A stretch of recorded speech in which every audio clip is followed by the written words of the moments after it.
Hello, everyone, and welcome to Awareness with Ashley. My name is Ashley Stewart, and this is the podcast where I go over a quote that touches me in a certain way and talks about an aspect of chronic illness that I think is important for. So, before I actually get into today's podcast, I actually have a pretty big announcement. So, I have actually started a second YouTube channel now. It is where I'm going to be sharing actually poetry. I know, I never thought that I would ever say that. I know I've stressed that actually quite a bit in my videos and on my social media because for a long time, I don't think I would have ever considered poetry to be a way that I would creatively express. But right now, it actually seems like it's kind of sometimes the only way to express. The thing I love about poetry is there are essentially no rules, and because of that, you can get so creative with the process. I love the process of writing poetry itself, but the reason why I want to take this to video is because there's the creative aspect of the poem, but there's also the creative aspect of making it come alive with the video. For those of you who are interested in wanting to share that journey, you can actually find that channel. It's Poetry with Ashley on YouTube, and it's a brand new channel, so it's going to probably take a little bit to grow the inventory on there of different poems, and I'm very, very new into writing poetry at all, so it's not like I have a backlog of poems that are just stashed away in a corner somewhere. With that all being said, I think we can actually jump into today's video and today's quote. So today's quote is, "As twisted as it sounds, I was so happy that I received a diagnosis." This is by Bethany Stahl. When I found this, when I was actually searching for quotes, this one hit immediately. I actually just found this one, I think yesterday. This brings up an important topic, particularly with not only the chronic illness aspect of a diagnosis, but it gets into the rare topic as well, so I'm going to be able to talk a little bit more about IIH in this particular podcast. Although this is a very short quote, it talks and hits on a lot of things that I haven't really ever had the chance to express properly. When I first got sick, I remember being so frustrated because doctors had no idea what was going on. I think I was tested for diabetes 3 times because I had all the symptoms, or at least all of the main symptoms. The biggest 3 were fatigue, going to the bathroom all the time to pee, and severe thirst as my hydration equilibrium was off. So what was happening, or I think what was happening, don't quote me on this, I mean, I'm not a medical professional of any standard. What I think was happening was my body was producing so much spinal fluid that I was getting thirsty. And because I was taking in so much fluid and my body was trying to get rid of that extra fluid at the same time, it was causing me to have to go pee all the time. And it's not just the urgency that you get. It's not the same urgency that you get with a bladder infection. Not that I have much experience with that. I think I've only ever had one so far in my entire life. I'm very, very lucky. But it's not the same urgency where you feel like you have to go pee and then you can't go. It's that urgency, but then you go as if you had a full bladder, or at least almost a full bladder. In my case, it was just throwing everything off. This ended up being, I think, due to the extra fluid in my brain. I really do feel like that, and it would make sense. Once this was essentially corrected through medication, and then eventually, because my IIH is in remission now, I've never had a problem with this. Like, I have the same bathroom habits as I used to before I ever got sick now. And it's much relief when you're on a long road trip. And with Saskatchewan, particularly in the provinces in Canada, you can drive for hours and only be in the next door province because of how big it is. I remember getting my diagnosis with my doctor at the time, and they were suspicious after and directly after the MRI results were in. I was called extremely fast too. It took some extra testing, but the relief to have answers and to know it wasn't in my head actually had me in tears from relief alone. When I was dealing with the diagnosis process, I knew that it wasn't in my head a lot earlier than the point that I knew that my diagnosis was actually confirmed. So I've shared my diagnosis story in very old videos at this point because I was almost exclusively talking about IIH at the time. I had the MRI about a month and a half before all of the other tests would fully confirmed that it was actually idiopathic intracranial hypertension. So because of that, it was a relief, but the full relief didn't come until that actual final diagnosis. It was nice to know, though, for sure that it wasn't in my head a month and a half earlier than what it could have been. But there was a long period of time where it's just like, well, we think we know what's going on, but until we have these particular results, we're not able to say 100% for sure. And because of that, they weren't able to start treating me either. I really wish that if you had certain things on your MRI, that they could at least start the treatment process for it. And then if it helps, then you're at least having a bit better of a chance to save the vision if it's something that's progressing really fast. I feel like I was fairly lucky that it's not like it was instantaneously a threat to my vision, but I don't know. It just seems like if they had a suspicion of it, there was basically those findings on the MRI. I just wish that they wouldn't have waited so much longer. No, I'm thankful that it turned out the way it should have in the end. But I wonder if there would be a little bit more anger towards that had they had a suspicion and then not treated it in time, or, I lost vision because of it, basically. I don't think I've had any effect on my vision. The only thing that I think did happen was migraines as a result. And I don't know if that would have changed had the treatment been started earlier. I have no idea, because I'm not even really able to prove that one, basically IIH, is what led to the migraines. But I'm just suspicious because I never had severe headaches or migraines before dealing with the IIH, and that's essentially what happened. Now, your brain always tries to look for cause and effect, basically, and you try to explain why you're in a particular certain situation, I guess.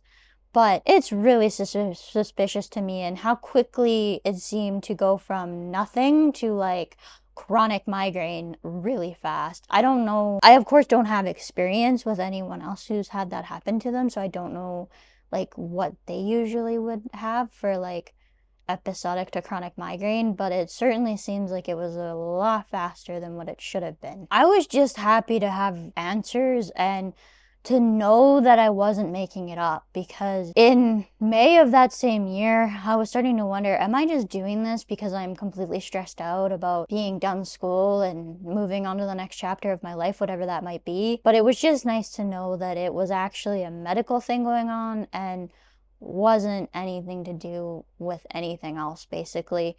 I think there was a component, because my physical health was so rough at the time, that it was affecting my mental health, because those two were interconnected, basically. And beyond that, it was nice to know that there was a physical reason for what was going on. Some conditions, especially those that are rare, take a long time to diagnose, as doctors rule out the most common reasons for the symptoms first. For me, IIH symptoms started in January of 2018. About the end of January, most of the IIH symptoms probably were more February, but I say possibly January. It could have been as early as January of 2018. I would not have a suspected diagnosis until mid-July of 2018, and it would take until the start of September to confirm it. The first few months I was especially frustrated, as I kept feeling worse, but nothing was being done. So those first few months, it was a lot of going back to doctors, and sometimes I wonder if it was the fact that I was in school and I was seeing a different doctor every single time. It was so frustrating, and then be told, oh, we think you're just a stressed out university student at this point. I wish you guys could see the look on my face right now. I still get mad at that. I don't even have the words at this point to explain how angry and upset having that in the back of my head still is. When I was going through that, I would say that was one of the most frustrated I had been in my entire life, because it was one of the heaviest semesters I also had in school too. I think I was taking 4 biochemistry courses, or maybe 3, and then another upper level biomedical science course, and then I think I had an easy one with like an intro level nutrition or something. Like, it was a class where I could kind of get away with not studying as much until the end, when we did a certain topic that I had never really spent much time on. in my other classes, because other than that, it was just intro biochemistry. That particular part was frustrating because I was dealing with the stress of having that load in school. But then because I was going through these frustrations of, I feel horrible, why does it feel like nobody cares, is also frustrating and almost more frustrating, and it just adds to the frustration basically. And getting into this, I think women especially have a rough time with this. And being a student, my symptoms were put down to stress. The reason I kept on going back was because of the double vision. I knew that wasn't stress, but at the very start, that symptom would come and go. I can actually have double vision when I'm not sleeping very good. It's the only time it happens now. And it's a muscle weakness in my eyes, basically. So because of that, because it was coming and going, and I was so exhausted and so fatigued, I thought it was just lack of sleep. So I had started mentioning it, and, that does make sense.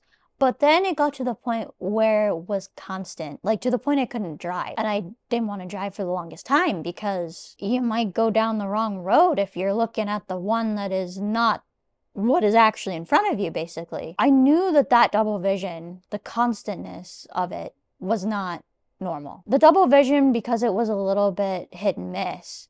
But then once I started having the pulsing in my head, I knew something was wrong, along with the severe headaches, because like I said earlier in the podcast, I didn't have headaches very often at all. I think the only time I would get headaches was with a sinus infection or an upper respiratory infection that would clog my sinuses. And then the pressure, which is very similar to the feelings that you get when your IIH is really bad too. It's just you have the congestion as well, but that pressure is what it feels like, but it's everywhere. Like, it's not just up in here. For those of you obviously watching this, you won't be able to see where I'm pointing, but it's like right in here usually when I have the sinus stuff. But with IIH, it's all over your head. And actually, I don't know if this will make some of you feel better or not, but with IIH specifically, it was the crown of my head. So it was back here, actually. It felt like I had a sore spot for the longest time because of that particular thing. So once some of those other symptoms started that haven't returned again since getting my IIH into remission, it's been a lot better because, you kind of know what to look for in that case, but you know that isn't stress when those other symptoms start occurring. I do have to admit that I was glad that I didn't know anything about what was going on and what changes were coming until actually being diagnosed, though. The internet makes IIH sound so easy to manage and to treat. It's not as straightforward as you think when you look it up. If you do a quick search on Google, particularly, makes it sound like it is extremely easy to get rid of. There seems to be lasting changes no matter what. I just wish people understood that it's a lot more than a few sentences can explain. So I feel like I've had probably one of the most classic forms of IIH in my particular age group, and have lost weight and kept it off, and have kind of proven that to a lot of an extent that I'm very lucky that I kind of have followed the book in that case. If you have a book on IIH, basically, it's a rare condition, so a lot of it is unknown, basically. But if you were to have a classic example of IIH, I'd probably fit that definition, and particularly with where I've gone with achieving remission as well. I think people do get the wrong impression about how easy life actually really is, and how easy it is to treat and all of that stuff. So, like I said, just check out some of my other videos on it. And as easy as it is to say, oh, weight loss will get rid of this, it's another story to actually not only successfully achieve that weight loss in the period of time that you do, but like I've always said, weight loss itself is just the start of a very long and never-ending journey. I actually feel like weight loss is its own example of how awakening is. Like, your actual initial awakening, just like your actual initial weight loss, seems like it's the ultimate goal at the start. But really, it's just the start of something even bigger. People think weight loss is their end destination, It is not. It's just the beginning of the next big thing, basically.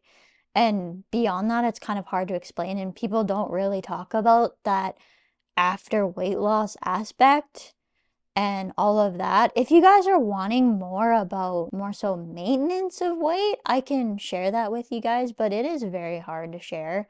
But let me know in the comments and I can try my best. People underestimate how much of a difference and how much of a change it makes to your life, even when remission is achieved. And I think that really is hammered home when you end up with a migraine type situation afterwards. Getting into this migraine topic now, the migraine diagnosis has been a bit harder to deal with mentally compared to how I felt about IIH initially.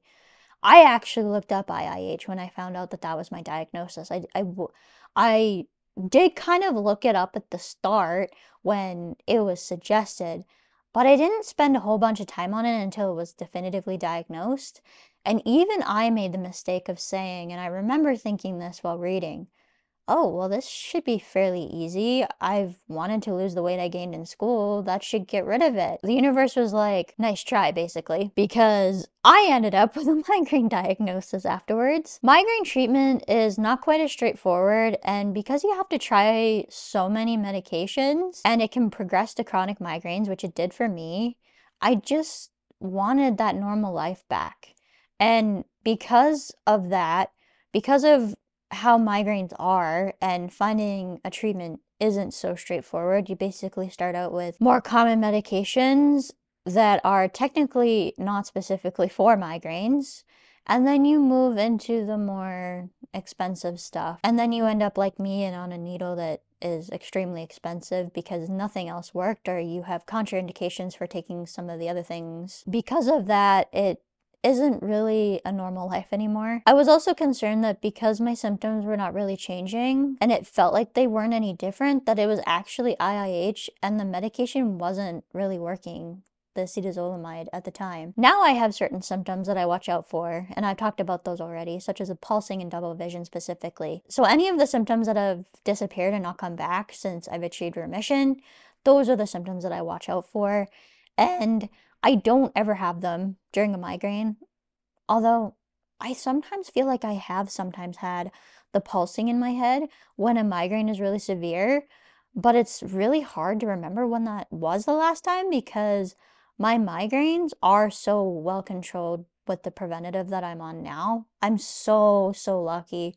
Not only am I so lucky to have had that medication that continues to work and hasn't stopped working, I feel like knocking on some wood, but I don't have any around me right now. But that I have the ability to work and have benefits that makes it affordable for me. Here's the sad part about that whole situation. I was having to pay out of pocket for a while to achieve that particular step. So I was lucky to be in a situation at the time that I had help to be able to do that, to get to the point where I am now, where I have benefits and can work. Like, it is the stupidest feedback cycle ever in my life.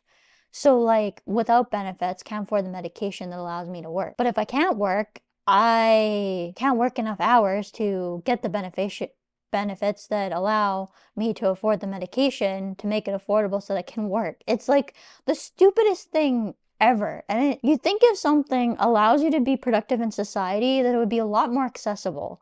But unfortunately, I don't know what it is, if it's the stigma with migraines, if it's people don't understand how much of an impact migraines has. I just don't understand why these aren't accessible. And if you're able to prove that this thing is what allows me to contribute to society, basically, and oh yeah, now that you're doing better, we don't acknowledge the fact that it's your medication that allows you to do all this because you look fine, you look normal. So like, why do you need that expensive medication? It is the stupidest expectations. It's the dumbest thing. It's like when you look normal and are having somewhat of a normal life and a family member goes, well, you're faking it the whole time, obviously. No, you're seeing the outcome of all of the work that has gone into making this outcome be visible, basically. Sorry for the rant, but that's how I feel about the situation. It is so frustrating because it's like those people in your life that had constant doubts about whether you were sick or not in the first place. And now that you're able to do all these things or be able to do the things you want to do now without having to cancel at all, that you're no longer sick or were never to start with. And no, it's just that you're seeing the outcome of all of these months of work. I think when it comes to the whole journey with rare chronic illnesses, that the journey to diagnosis can feel like a whole new chapter on its own. It's exhausting, frustrating, and you just want to know what is going on. Then, depending on the diagnosis, the next phase can feel just as daunting of a mountain to climb. So I wanted to kind of emphasize how you see some of those pictures where a mountain has multiple peaks, but one of the peak is lower than the other. For those of you not on the podcast, I'm gonna do my best to try and describe this. So you go up the side of a mountain and then it peaks, you come back down, you kind of feel like, oh, maybe I've reached the worst, kind of gotten over the worst part of this. And all of a sudden it shoots right back up again. And that's how it feels like when you're going through a chronic illness diagnosis, and particularly some of these more rare disease diagnoses where the climb can be really, really long at the start. And then that diagnosis again is just the initial part of the whole story or the whole journey, and it's just the beginning basically. The diagnosis itself can be quite freeing because you feel like you're not making things up. It's not just in your head. It's not being made up in order to avoid something or all of that, or whatever reason that your brain may be coming up with as to why this is happening, and no science or objective test can figure it out. I just want you to know that I think those of us with IIH go through this at some point, unless it just happened that you have a routine scan or a routine checkup with an optometrist or something and they find the swelling in your eyes and it goes from there. It was just nice to receive a diagnosis. It really was. It was validating, I guess, in the moment. Maybe validation is the right word to use when it comes to how it felt being told that I wasn't making this up. So with that being said, I think that is where I'm going to end this particular podcast. I hope you guys have enjoyed this one. I know this one was quite freeing for me to talk about. I haven't thought a lot of some of these things in this particular part of this in a very long time, actually. I actually tried to bury a lot of this frustration, particularly when it came to this part of my diagnosis. It was a really, really rough time emotionally, mentally, physically, all of the possible ways that you can even think of. And like I said, it was just a relief to receive a diagnosis that wasn't, oh, it's just in your head, or there's nothing we can find, so there's nothing we can do. Be sure to follow me across social media. You can find me on YouTube at Ashley Stewart. You can find me on Instagram and TikTok at Awareness with Ashley. You can find me on Twitter at AshleyStewart94, also called X these days. You want to go a little bit deeper and you want to be able to support the costs of the channel, you can get access to these videos in full video form. So it'd be like a video podcast on my locals page. That's ashleystewart.locals.com. And it just allows me to be able to put out better videos, and there are some costs to having the channel. Again, if you're watching this on YouTube, please do subscribe and like this video. It just helps get it viewed by more people. And if you're listening to this on the podcast or whatever podcast platform you're listening to this on, be sure to subscribe and leave a review, as it does help push the podcast up in recommendations so that more people can find it. If you guys have any questions or have suggestions for topics in the future, feel free to leave them in the comments down below. You can also find my email on my channel about section. And with that being said, I think that's everything that I want to cover for today. So thanks for joining me, and I hope to see you guys in the next podcast. Bye, everyone.